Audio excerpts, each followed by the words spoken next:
মানব জাতিকে আসলেই চাঁদে পা রাখতে পেরেছে নাকি পুরো জিনিসটা ছিল একটা মিথ্যা বানোয়াট ঘটনা? আজ আমরা এটা নিয়েই কথা বলবো। চাঁদে পা রাখা নিয়ে যে এত জল্পনা কল্পনা বা সন্দেহ, একে ইংরেজিতে বলা হয় দ্য মুন ল্যান্ডিং কনস্পিরেসি। এখন আপনাদের মনে হতে পারে যে কিছু মানুষ কোনো কিছুতেই বিশ্বাস করে না, তাদের সবকিছুতেই সন্দেহ। কিন্তু তাদের প্রশ্নগুলো শুনলে আপনি বুঝবেন যে জিনিসটা আসলেই একটু খটকা।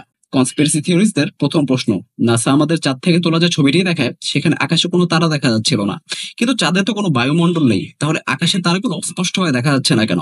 দ্বিতীয় প্রশ্ন: নীল আর্মস্ট্রং এর পায়ের ছাপ, ছবিটির কথা একটু মনে করে দেখুন, তার পায়ের ছাপটি একটু বেশি স্পষ্ট ছিল।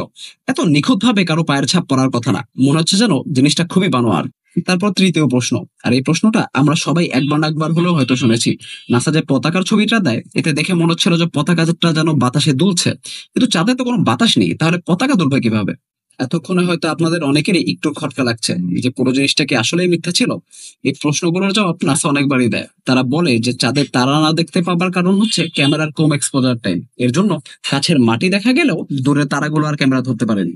আর পতাকা নিয়ে তারা বলে যে পতাকার গা ছিল একটা পাতলা ধাতুর তৈরি, যার কারণে এটা সেট করতে যাওয়ার সময় কাঁপছিল, বাতাসে না।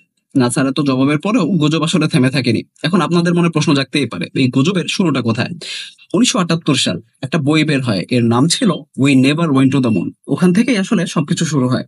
তারপর ২০০১ সালে স্ট্যানলি কুব্রিকের একটা মুভি ছিল, এটার নাম ছিল দ্য স্পেস অডিসি। এটা দেখে মানুষ ভাবে যে মুভি যদি এত সত্যি হয়, তাহলে আমাদের চন্দ্রাভিযানের যে ছবিগুলো আর অন্যান্য প্রুফ, ওগুলো কি ফেক করা যায় না? এটা কি আসলেই বাস্তব ছিল নাকি মিথ্যা? আর এই সবকিছুর পর আপনার আর আমার প্রশ্ন: আমরা কি আসলে চাঁদে গিয়েছিলাম নাকি পুরো জিনিসটা মিথ্যা? আর যদি যেই থাকি, আমেরিকার পর এত বছর পেরিয়ে গেছে, অন্য কোনো দেশ কেন যেতে পারেনি? আর এত দশকের পর টেকনোলজিও নাকি নতুন করে বানানো লাগছে। পুরো জিনিসটা সত্যি একটু খটকা। দিস ইজ রিফাত, এন্ড আরিগাতো ফর লিসনিং।